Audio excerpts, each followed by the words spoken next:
Hey guys, this is Comic Uno, and today I'm doing a review for American Vampire, the second cycle, issue 10. Before I start talking about this issue, just want to give you guys a couple updates. Of course, I have Comic Uno episode 115, and that's the show where I review all the comics I read this week in one show. And here are the exclusive comics. We got Zodiac Star Force issue 2, Postal issue 7, Grim Fairy Tales issue 114, Inferno issue 2, and Morning Glories issue 48. So if you want to go check out all those reviews, go to Comic Uno episode 115. Also, guys, I do have the Like Father Like Daughter issue 2 Kickstarter still going on, so hopefully you guys can support that. That is annotated. But let's talk about American Vampire, the second cycle, issue 10. So let's start talking about the cover first. Pretty cool cover. It definitely deals with the theme of the abyss, the unknown, space. But also, I kind of didn't like the cover at the same time, because even though I thought it was very creative, at first I really didn't know what it was. I was like, oh cool, it's a skull, you know, this little light, that's cool, and then you got, you know, the fangs, so it's like a vampire skull. But yeah, so I thought it could have had a little bit more detail to it, but it was definitely an interesting cover. But with the artwork, beautiful as always.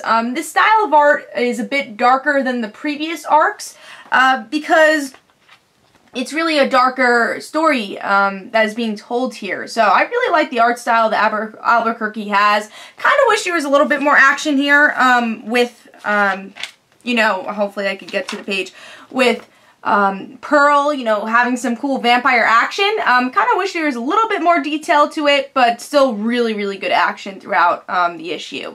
But let's start talking about the actual story. So with this issue, we're getting closer to the conclusion of the second cycle, I'm pretty sure. I think we're going to the third cycle next year.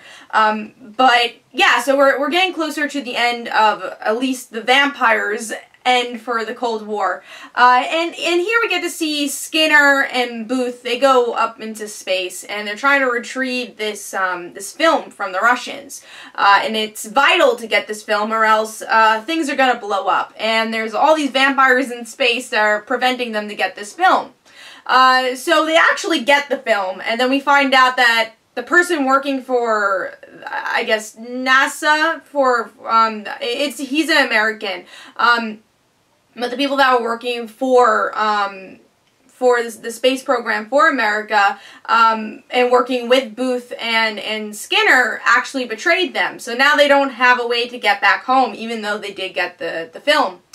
They were actually preventing Booth and Skinner to actually succeed this mission. And then you have Pearl and Felicia's side, where Felicia kind of gives up hope. She kind of always knew they're going to fail the mission, ends up shooting Pearl, saying, hey, you don't stop me, I'm just going to kind of give up here. And Pearl's like, well, we can't give up, you know, that's not who we are. And then, you know, she gives a little pep talk to Felicia. They're like, you're right. So they end up actually doing what they have to do, which leads them into more vampires. So even though they kind of accomplished this mission in a way, they are definitely going to have to go up against another mission, which is the Russians, which is pretty interesting. So what do I think of the issue overall? I thought this is a bit of a slower issue, which is understandable. I think this whole arc has been slow, but like I said, it's understandable because it's the Cold War. It's supposed to be the pacing of the war, you know? The Cold War is a lot about espionage, spy stuff, trickery, secrets, paranoia, and I really think you get that to its fullest here. Everything that you've gotten from the Cold War, themes of the Cold War, you're getting in this arc of American Vampire. The paranoia that Sweet has when he's up in space, I mean, the paranoia from everybody, even Felicia having the paranoia of like, oh, well, we're gonna fail anyways. The spy aspect of it, that you actually see that someone pretending to be American was a Russian and is preventing Booth and Sweet from accomplishing their mission. So favorite part of the issue is the themes, and I mean, I loved Pearl in this issue. She is my favorite character in American Vampire. And I really liked her pep talk that she gave Felicia, you know, saying, you know, I was a vampire, and when I became a vampire, I was really scared. But when I saw that monster back in the beginning of second cycle, that was when I was the most scared.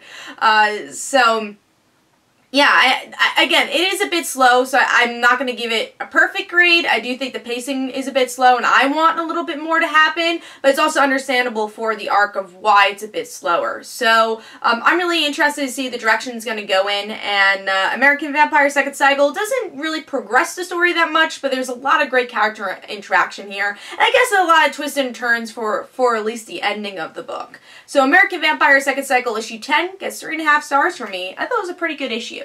So hope you guys enjoyed. This is Comic Don't forget to follow me on Twitter. Don't forget to like my Facebook page. Also, description below, there's links from my comic book, Like Father, Like Daughter. And don't forget to like the Facebook page of Like Father, Like Daughter. I'll see you guys later. Bye.